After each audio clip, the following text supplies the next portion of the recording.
From the beginning, it was when COVID-19 hit the country, everybody was starting to panic. And the solution, everybody said, lies in the vaccine. The problem is that we know that a virus that's so aggressive, that has killed so many people worldwide, that is still very active all over the world, and the numbers haven't really come down relatively. It means at some point, this is a type of virus that's going to mutate. And when you're pushing for a vaccine very early in the history of the virus, it's possible that you're going to get the wrong vaccine. And that's exactly what happened in the AstraZeneca case. It may not be wrong for some other parts of the world, but for South Africa, because we got a mutant strain, and in fact, new research has just come out that in the first part of last year, there were 42 different variants, of which 16 were not recorded. And of the 16, the new one is, the F01B, 501YV2 is one of those variants. So yes, it's understandable way people responded. There was panic, especially with the healthcare workers. I mean, what kind of safeguard do they have? They're losing colleagues, they're losing family members, and you understand the difficulty that they're facing because they are in the front line. But we had to be prudent because if you take all the precautions, and still being worried about getting the vaccine, which is important, and you make all the arrangements, you spend all the money, you create all the hope, the vaccine comes, and we can see how people were dejected. The medical fraternity were very dejected when the AstraZeneca vaccine was not known or not seen to be positive, supportive, or works against the South African strain. Fortunately, there was a replacement. Professor Glenda Gray was very good in getting the Johnson & Johnson one. But this one also, although it's 57, it's a good start. It's much more than 22%. It gives the medical fraternity more hope, and I'm very happy for them because, they've all been racing to the sites, to the 18 sites in the country to get vaccinated. But I say we need to be cautious because this vaccine is under study at the moment. It's not a vaccine that has been released after studies have been done. Those 80,000 people taking the vaccine are part of the study. They're not a result of people getting the vaccine after the study was done. So it's a vaccine, it's still in the study stages.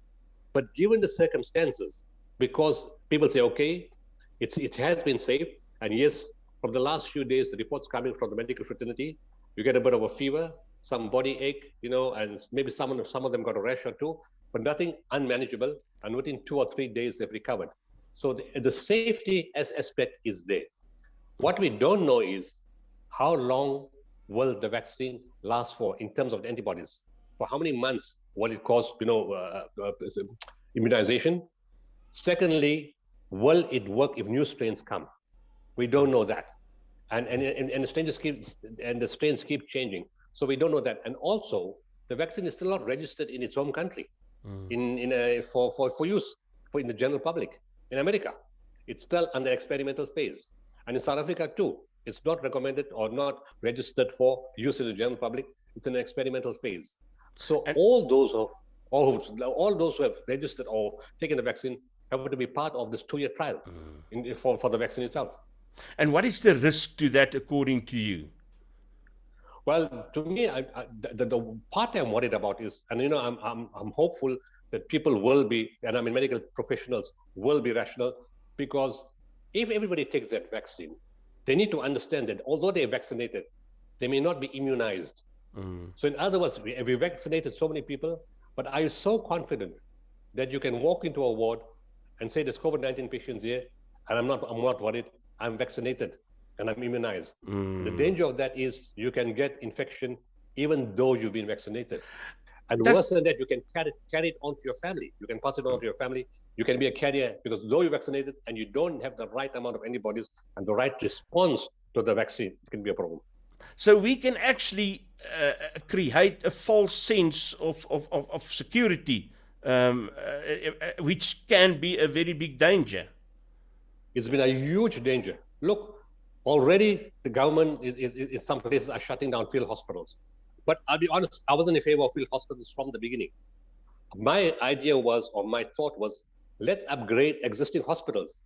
Then you got them post-COVID-19 for anything else. Now you decommission field hospitals and all that money is gone. It got no value. And we set the example. We took a hospital in Mitchell's Plain and we converted the whole ward into a dedicated COVID-19 facility for a cost of 10 million rand. But it's there for always now, for something else. We did something similar in Settlers, and we did something similar in Bushy Hospital. So we keep harping on the vaccination. But if the strains keep changing, we have made no progress in terms of dealing with the virus. Where we should be focusing where it's life-saving, where it's a definite end result. Put oxygen points in all the hospital, put staff. I mean, up till now, nobody has addressed the issue of putting more staff to back up the healthcare workers in the hospital. We've already short-staffed even before the pandemic came. And the pandemic, I mean, it exhausted the healthcare personnel. And in the second wave, how many passed on? Many passed on. And exhaustion is one of the main criteria for that. So we need to spend a lot of money putting healthcare workers in and putting oxygen points and oxygen machines to be on standby in case the third wave hits us. What do you suggest we do then to go about this in a better way, treating this more to our advantage? Look, it's a given. If the third wave comes, we will know what this virus does. In the second wave, of course, it required far more oxygen than the first wave. Because of the strain, the type of condition it caused, people needed much more oxygen than the first wave. So let's be prudent. Let's hope it doesn't happen. Let's hope it doesn't require that amount of oxygen. But we know what it has done. So the rational thing to do, because a lot of people died outside hospital.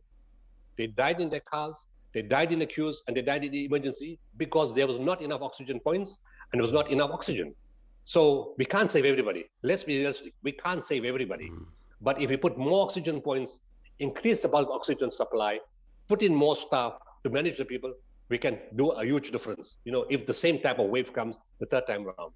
The second important point is to make sure, ask the public at their own cost, who can afford it, buy pulse oximeters, one per house or one per two houses, because a lot of the patients who came to hospital, the oxygen saturation was already 40%. And they were smiling and they didn't know they were ill. And they just dropped dead at the hospital because they look so well. So people having pulse oximeters at home, just randomly, even if there's nothing wrong with you, just test yourself and test your whole family. That could be life-saving. Again, the other thing that could be life-saving is putting oxygen machines in ambulances, because ambulances are the first port of call. They fetch the patients from the home, and many ambulances were driving in circles round and round and round until a point became available at a hospital, whether private or public.